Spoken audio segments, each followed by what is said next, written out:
Kim, an undergrad student at the University of Rochester, New York. Welcome, Se Hoon. Thank you.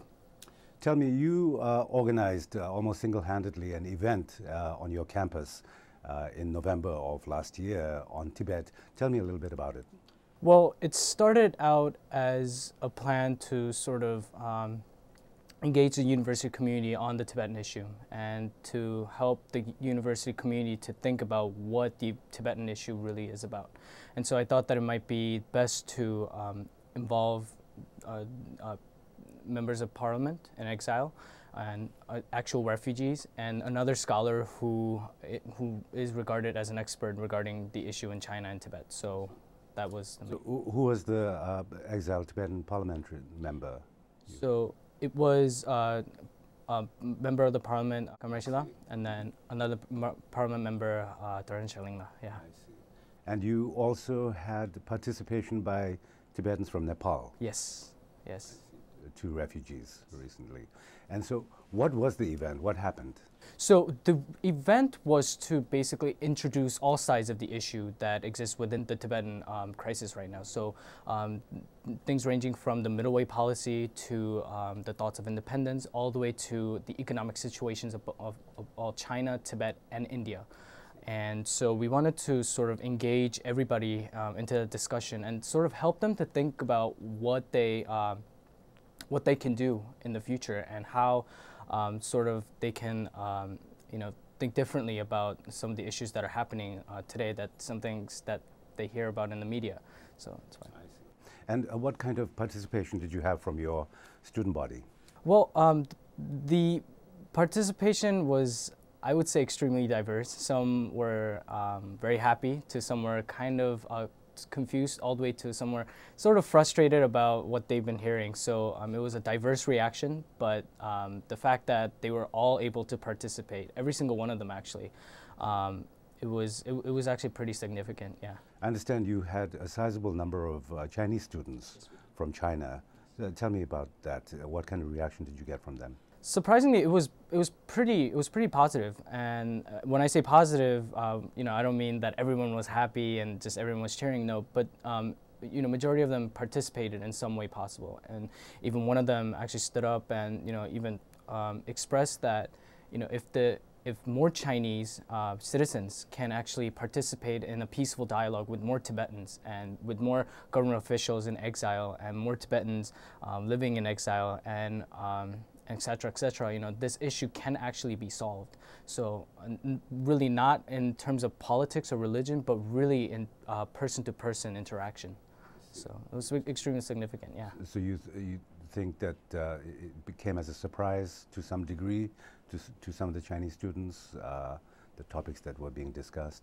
Yes, of course, and majority of them, I would say, if not all of them, came with the idea that Tibetans were simply separatists. But when they heard about the middle way policy, and when they heard about, yes, there are some people who are wanting independence, many of them actually, and also about the economic situations of all three places, they were actually pretty surprised, and many of them actually told me that they would do research on their own.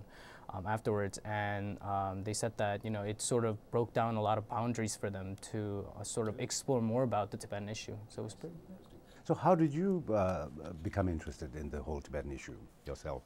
Well, it started out with a simple research in China many years back, and when I researched about China, I came across Tibet, and my knowledge in Tibet was just was really little back then. So.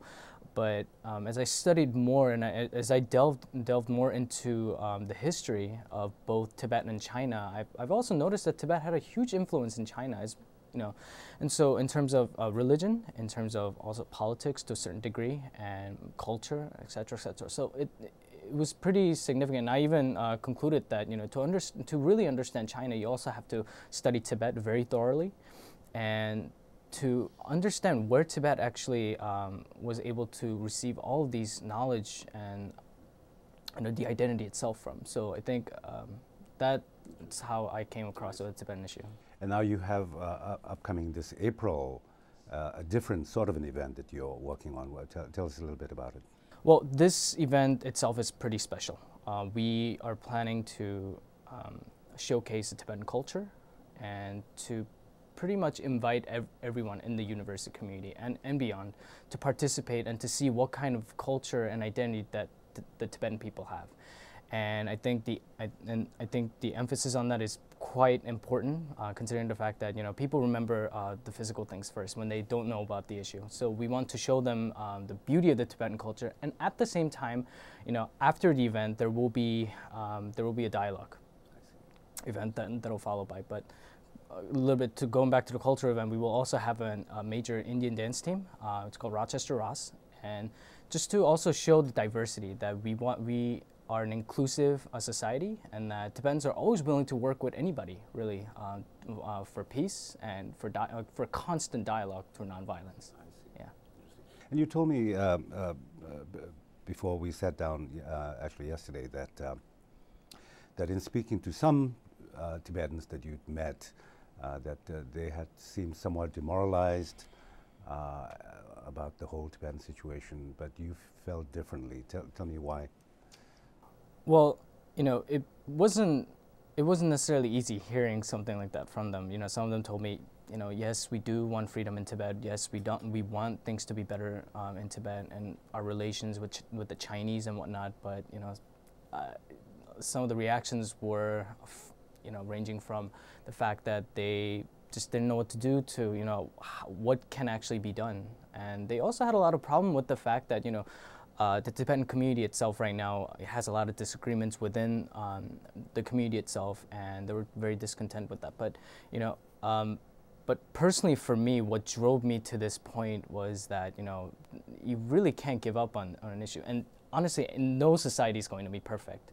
And I think the fact that we can use our challenges and to show the world, not just to China, to show the world that the Tibetan society, regardless of all of its challenges, is a transparent society. And so that's to emphasize that I didn't give up. I participated as much as I can. Yeah.